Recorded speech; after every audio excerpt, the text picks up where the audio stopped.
வணக்கம். இந்த வார ஆரோக்கிய சமையலில் நான் உங்களுக்கு ஒரு சுவையான இனிப்பு வகை செய்து காட்ட போகிறேன். நம்ம வழக்கமாக பண்ணுற பூசணிக்காய் அல்வா தான். ஆனால் அதே பூசணிக்காய் அல்வாவை ஆரோக்கியமாக எப்படி செஞ்சு சாப்பிட்றதுன்னு சொல்லி காட்டுறேன். எப்படி பண்ணுறதுன்னு பார்க்கலாம். ஒரு ஸ்லைஸ் பூசணிக்காய் நான் துருவி வச்சுருக்கேன். இதில் நிறைய தண்ணி இருக்கும். இந்த தண்ணியோடு போட்டு உங்களுக்கு அல்வா பண்ணால் உங்களுக்கு சீக்கிரம் வராது, திரண்டு வராது. அதனால் இந்த தண்ணியை நல்லா வடிகட்டி எடுத்துக்கணும்.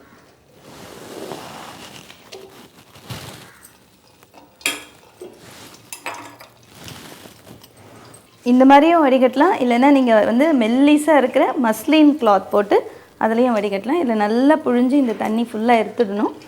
ஆனால் இந்த தண்ணி வேஸ்ட் பண்ணக்கூடாது. ஏன்னா பூசணிக்காவோட தண்ணி நம்ம உடம்பில் இருக்க அந்த எக்ஸ்ட்ரா இருக்க கெட்ட நீரை எடுக்கிற கெப்பாசிட்டி இருக்குது. அதனால் இந்த தண்ணியை நல்லா இருத்துட்டு அதில் நீங்கள் மோர் கொஞ்சம் உப்பு கொஞ்சம் போட்டு வெறுமே சாப்பிட்றலாம். அதாவது தினமுமே காலையில் பூசணிக்காய் ஜூஸ் குடித்தா உடல் இளைப்பவங்க ரொம்ப சீக்கிரமாக இழைச்சிடுவாங்கன்னு சொல்லுவாங்க. அதனால் இந்த தண்ணி நீங்கள் வேஸ்ட் பண்ண வேணாம். ஆனால் அல்வா பண்ணும்போது இந்த தண்ணி செட் ஆகாது. அதனால் அதை நான் இருத்து எடுத்துடுறேன்.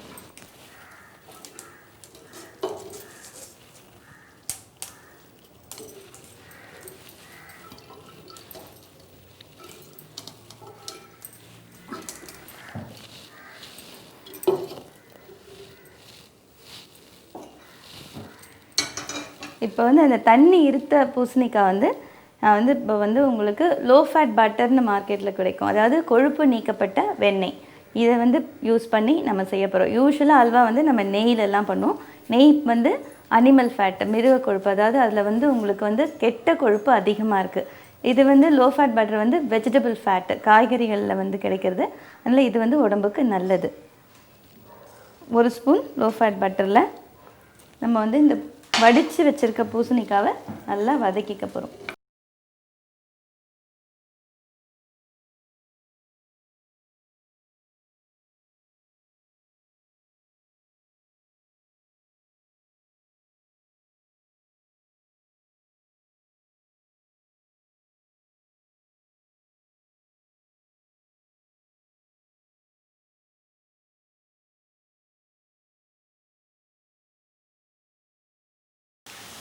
இப்போ நம்ம இது வதக்கிறதுனால அதில் எக்ஸ்ட்ரா இருக்க அந்த தண்ணியெல்லாம் எவாப்ரேட் ஆகிடும். அதுக்கப்புறம் பார்த்திங்கன்னா இந்த பூசணிக்காய்க்கு ஒரு பச்சை வாடை இருக்கும்.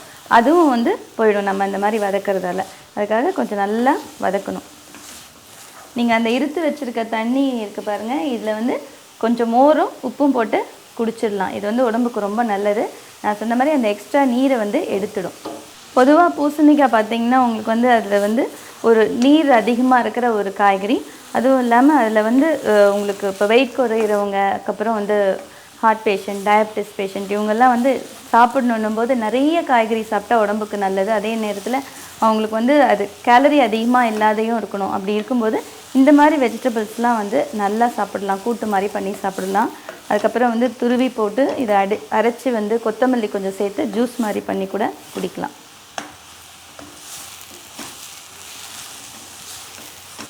இப்போ இது நல்லா வதங்கிடுச்சு. இது வேகணும் இல்லையா, அதனால் 1 கப்பு ஸ்கிம்டு மில்க், அதாவது கொழுப்பு நீக்கப்பட்ட பால். நான் எப்போ சொல்கிற மாதிரி நீங்கள் எந்த பால் வாங்கினாலும் அதை முதல் நாள் ராத்திரி காய்ச்சி ஃப்ரிட்ஜ்குள்ளே வச்சுருங்க.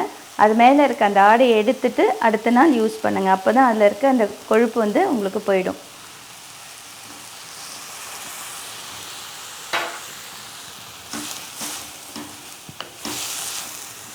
இது நம்ம வதக்கும் போதே பாதி வெந்துட்டுருக்கோம்.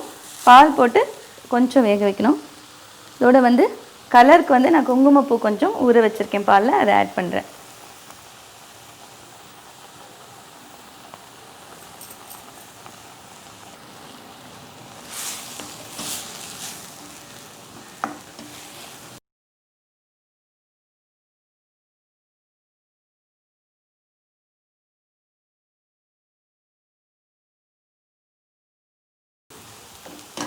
இது கூட கொஞ்சம் ஸ்கிம்டு மில்க் பவுடர் ஆட் பண்ணுறேன்.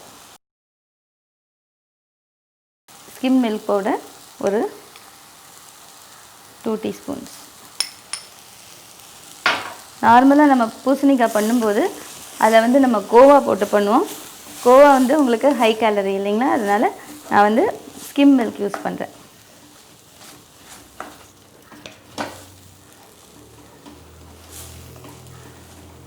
இது கூட ஏலக்காய் பொடி. நார்மல் சுகருக்கு பதில் செயற்கை சர்க்கரை ஒரு 5 கிராம் யூஸ் பண்ணுறேன். அதுக்கப்புறம் காஞ்ச திராட்சை கொஞ்சம், பிளான்ச் பண்ணி தோல் உரித்த பாதாம் விதை, அது பாதாம் வந்து பொடியாக நறுக்கியிருக்கேன் அது கொஞ்சம், வால்நட்ஸ் அக்ரூட் வந்து பொடியாக நறுக்குனது, அப்புறம் கிர்னிப்பழ விதை. ஆக்சுவலாக இதெல்லாம் பார்த்தீங்கன்னா உங்களுக்கு வந்து நட்ஸ்லேயே வந்து இந்த நட்ஸ் இருக்குது பாருங்கள், அதெல்லாம் வந்து முந்திரி பருப்பு, பிஸ்தா இதெல்லாம் வந்து ஹை கேலரி, அதுவும் இல்லாமல் அதில் பேட் கொலஸ்ட்ரால் அதிகமாக இருக்குது. ஆனால் பாதாம் அதுக்கப்புறம் வந்து இந்த அக்ரூட் இதிலெல்லாம் பார்த்தீங்கன்னா உங்களுக்கு வந்து நல்ல கொழுப்பு இருக்குது, அதாவது நம்ம ரத்தத்தில் வந்து குட் கொலஸ்ட்ராலை இன்க்ரீஸ் பண்ணுற கெப்பாசிட்டி இருக்குது. அதனால் இதெல்லாம் வந்து டயட் பண்ணுறவங்க கூட சேர்த்துக்கலாம். மற்றபடி இப்போ வந்து கார்டியாக் பேஷண்ட்டு அந்த மாதிரி யார் எடுத்தாலும் இந்த மாதிரி உணவுகள்லாம் சேர்த்துக்கலாம். ஆனால் அது நிறைய எடுத்துக்கக்கூடாது. இப்போ வந்து பாதாம் எடுத்தால் கூட தினமுமே ஒரு 5 பாதாம் நல்லா நைட்டே தண்ணியில் சோக் பண்ணி அதை வந்து எடுத்துக்கலாம். அதில் ஒன்றும் தப்பு கிடையாது. இன்ஃபேக்ட் உடம்புக்கு ரொம்ப நல்லது. நான் இப்போ வந்து இதில் ஒரு 5 பாதாம் ஆட் பண்ணியிருக்கேன். இது நம்ம சுகர் வந்து போடாதனால உங்களுக்கு வந்து ரொம்ப திரண்டு வராது. இதை வந்து நீங்கள் ரெஃப்ரிஜரேட் பண்ணி சர்வ் பண்ணலாம், ரொம்ப நல்லாயிருக்கும். யூஸ்வலாக பார்த்தீங்கன்னா இப்போ பார்ட்டியெல்லாம் வரும்போது எப்படியும் ஒரு பார்ட்டியில் வந்து யாராவது ஒருத்தங்களுக்கு ஏதாவது உடம்பு ப்ராப்ளம் இருக்கும், ஒருத்தங்க வெயிட்டாக இருப்பாங்க, இல்லைன்னா அவங்களுக்கு வந்து ஹார்ட் ப்ராப்ளம் இருக்கவங்க வருவாங்க, இல்லை சுகர் பேஷண்ட் வருவாங்க. அவங்களுக்கு வந்து உங்களுக்கு ஸ்வீட் கிடையாதுன்னு சொல்கிறது நல்லா இருக்காது. அந்த மாதிரி ஸ்டேஜில் நீங்கள் இந்த மாதிரி ஏதாவது டிஃப்ரெண்ட்டாக ஹெல்த்து ஸ்வீட் ஒன்று ப்ரிப்பேர் பண்ணிவிட்டு அவங்களுக்கு சர்வ் பண்ணலாம். அவங்களும் என்ஜாய் பண்ணுவாங்க, உங்களுக்கும் வந்து அவங்களுக்கு நம்ம ஒன்றும் சர்வ் பண்ணாமல் விட்டுட்டோமேங்கிற கில்ட் ஃபீலிங் இருக்காது. எப்போவும் சொல்கிற மாதிரி நீங்கள் வந்து சிம் ஃபயரில் தான் இதை குக் பண்ணணும். ஏன்னா நம்ம வந்து ஃபேட் இல்லாமல் பண்ணுறோம் இல்லைங்களா, அதனால் வந்து சின்ன தீயில வச்சு செய்யணும்.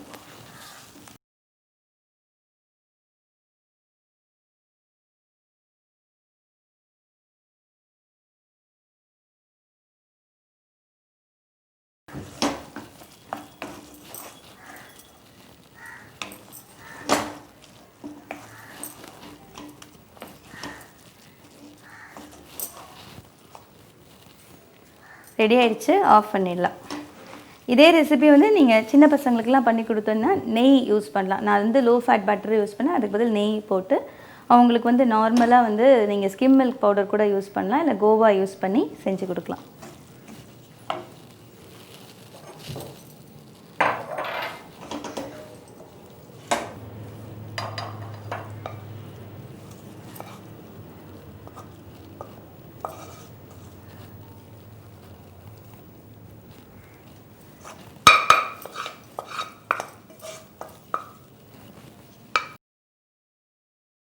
ஆரோக்கியமான இனிப்பான பூசணிக்காய் அல்வா ரெடி ஆகிடுச்சு. நீங்களும் உங்கள் வீட்டில் இதை ட்ரை பண்ணி பாருங்கள்.